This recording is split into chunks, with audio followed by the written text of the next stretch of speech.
Hello. This is Rajiv. Welcome to this quick view of the course Roots of Theory of Constraints. This video is only an extract of the whole course. The course has much more. There is a detailed explanation of each important point. There are several examples. There are some practical exercises. And finally, there is a multi-choice quiz to enable you to test the knowledge gained by you by undergoing this course. This course helps you to learn theory of constraints at your own pace. Every video is supported with a script, which you can download and read. You may revisit chapters if you need. It will certainly be a great experience to learn. If you like the quick view of this course, Roots of Theory of Constraints, please go and register for the course. Happy learning. You will be happy to quickly see the contents of the course, Roots of Theory of Constraints. This is a very quick browsing through several slides. Let's use tree analogy to explain TOC. Typically, a tree has roots, trunk, branches and fruits. Let's see how we can relate TOC with roots, trunk, branches and fruits. Let's begin with roots. At the root of TOC there are 5 focusing steps. TOC solutions are based on that. TOC is a scientific method and its analysis is based on determining the cause and effect for the problems that we face. Although most people believe that systems are highly complex, TOC's belief is that, in every complex system, there is an inherent simplicity. By using cause and effect, we can surface the simplicity in the apparently complex systems. TOC is applied to improve organizations by using its holistic processes focusing on global optima. The foundation of TOC is based on the assumption that people are good, and any resistance from them is mainly because we are not able to present the win for them in our improvement proposals. TOC shows the way to eliminate conflicts and dilemmas by providing a simple tools. In this course, we are focused on the roots of TOC. Separate courses are needed to explain the branches, leaves and fruits. TOC is applied to various business areas such as operations, projects, distribution, sales, and marketing, finance and measurements, managing people, etc.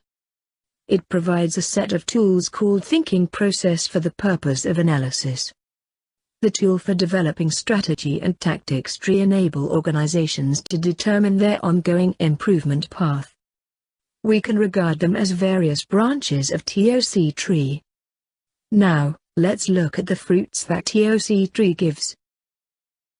TOC helps to generate amazing results. We can regard them as fruits of TOC tree. In this course, we are focused on the roots and trunk of our TOC tree. There will be a brief mention of some of the branches, and, as a part of the course, we will see the fruits that TOC tree gives. So, let's begin to learn the roots of TOC and understand the fundamentals. Let us begin with a discussion on what is the goal. Organizations are not built for the sake of it, they are built for a purpose, and it is necessary to be clear on the purpose, or the goal of an organization. The goal is the single end, toward which all efforts are directed. It is the purpose for existence. A goal implies referencing the current state against a desired future state, and taking deliberate action to move in the direction of the goal. The goal is the ultimate purpose for which the system exists, or was created. But, before we talk more about that, we need to answer a question. Who can decide the goal? Can the customers decide the goal of an organization? Or can employees decide it? Obviously not. Then who has the right to define it? Again, the answer is obvious. It is the owners who have that privilege. If we are talking about companies, it is the shareholders who are the owners, and they have the sole right to define the goal. This leads to another question. Why did the shareholders invest their money in the company? In order to achieve what? The shareholders invest money in order to make more money, now, as well as in the future. Then what is the goal? Of course, the goal of a commercial organization is to make more money, now, as well as in the future. Now, let's go through the course very quickly. Let's browse through various slides. There will be very little or no narration. The course has the detailed narration.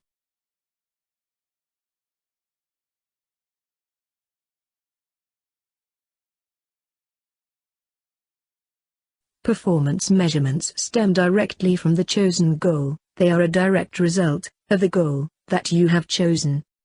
For commercial organizations, we judge the performance by the net profit that it makes. But is this measurement by itself sufficient? If a company made $10 million net profit, is that good or bad?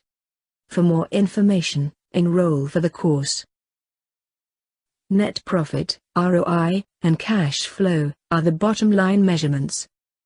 Throughput, investment and operating expenses are the operational measurements provided by TOC.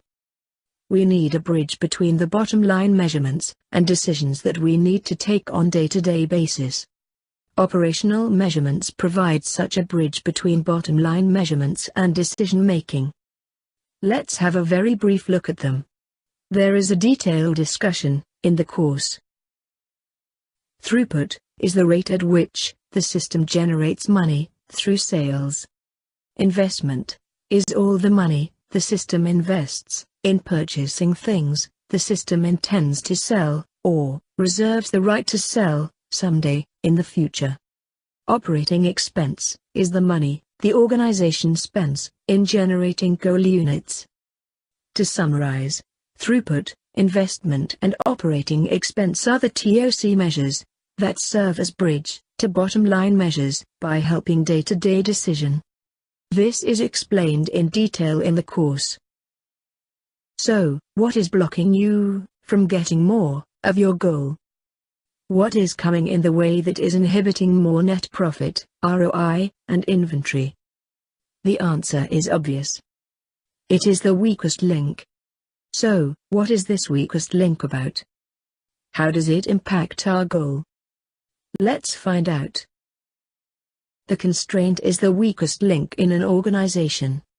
View the organization as a chain of related and dependent parts. Out of these parts, the weakest part limits the performance of the system. Constraint is the factor or operation that limits a company's ability to achieve more of its goal. The thing that we don't have enough of, to the extent that it limits the overall performance of the entire system, is the constraint. Constraint dictates the current level of performance. Let's now look at various types of constraints. There are 6 types of constraints, such as market, resource, material, supplier or vendor, financial, and knowledge or competence. They are discussed in detail in the course. It is important to note that a policy is not a constraint, it may be the cause for the current constraint. Policy, by itself, is not a constraint. However, it can cause a constraint. Here are few examples of the policies that cause constraints that are discussed in the course. Now, let's go through 5 focusing steps. The first step is, identify the system's constraint. Step 2 is, decide how to exploit system's constraint. This is about trying to squeeze the maximum out of the constraint. The third step is, subordinate everything else to the above decision. This is the most difficult step, but, once taken, yields maximum benefit. The fourth step is, elevate the system's constraint. After we have extracted the maximum out of the constraint, this is the next logical step. And, the fifth, and the last step is, if, in the previous steps, a constraint is broken, go back to step 1. This is a warning, saying that, don't let the inertia to set in. Thus, this is a continuous, ongoing loop of process improvement.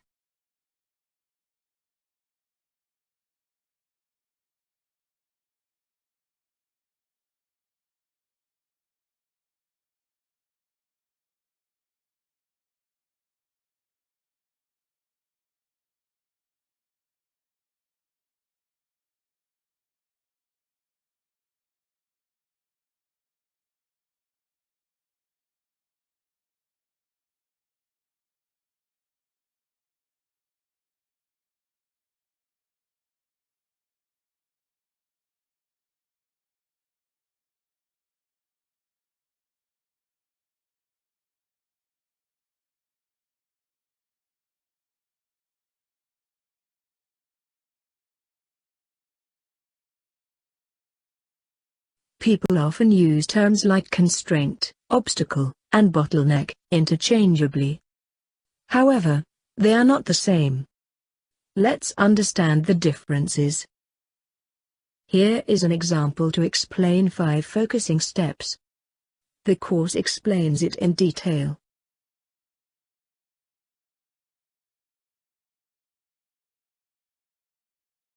Understand clearly from the course as to when should one improve, non-constraints.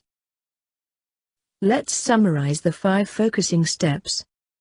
It is much faster to identify and exploit the constraint. You get a substantial jump in performance immediately after you follow the first 2 steps. The third step, which is difficult to implement, gives another substantial jump in performance.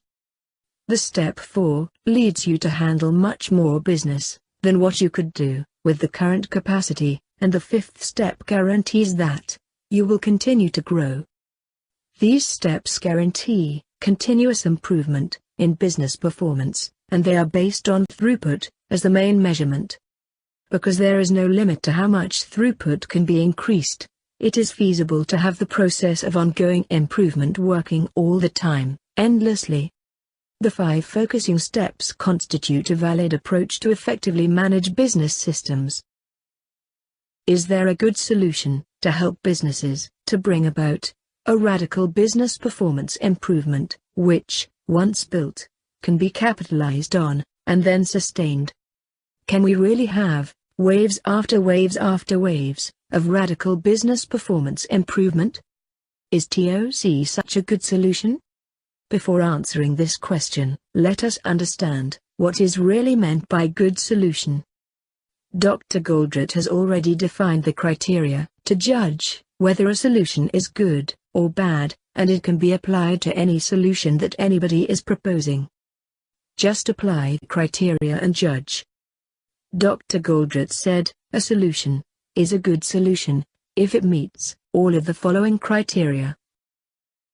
Criteria for a good solution are: 1. The solution results in excellent benefits. 2. It ensures win-win-win for all whose collaboration is needed. 3. Risk, multiplied by damage, is small relative to the benefits. 4. It is simpler than what we do now.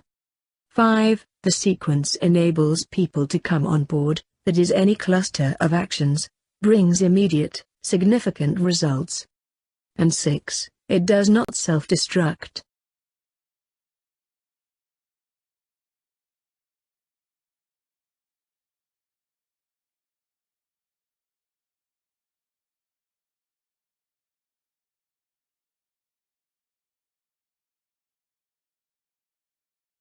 TOC is applied in several areas. It is applied to operations, guiding it as to how they can speed up the processes. When applied to project management, it helps to deliver projects faster, within budget and with full scope as originally promised. It shows great results when TOC solution for distribution is applied. TOC's financial measurements help companies to take better decisions and thereby make more profits. TOC is also applied to sales and the marketing. It shows how to create offers that the market simply cannot refuse. TOC is applied for managing people also. TOC is also applied for companies who do not deal with any physical products, but deliver services. Further, TOC is applied to improve personal life also. TOC's thinking processes help us to bring out our intuition and thereby identify the core problem. They also help in eliminating conflicts or dilemmas. Further, they guide us to identify solutions to the core problem, and helps us to prepare for implementing the solution. TOC tools help in minimizing, if not eliminating, the resistance for change and helps in bringing about the change successfully.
I smile and start to count on my fingers.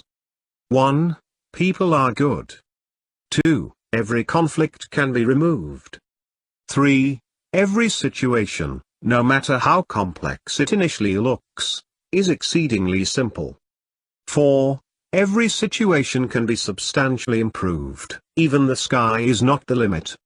5. Every person can reach a full life. 6. There is always a win-win solution. Shall I continue to count? Please note that this video is only an extract of the whole course. The course has much more. There is a detailed explanation of each important point. There are several examples. There are some practical exercises. And finally, there is a multi-choice quiz to enable you to test the knowledge gained by you by undergoing this course. This course helps you to learn theory of constraints at your own pace. Every video is supported with a script, which you can download and read. You may revisit chapters if you need. It will certainly be a great experience to learn. If you have liked the quick view of the course, Roots of Theory of Constraints, please go and register for the course. Happy learning!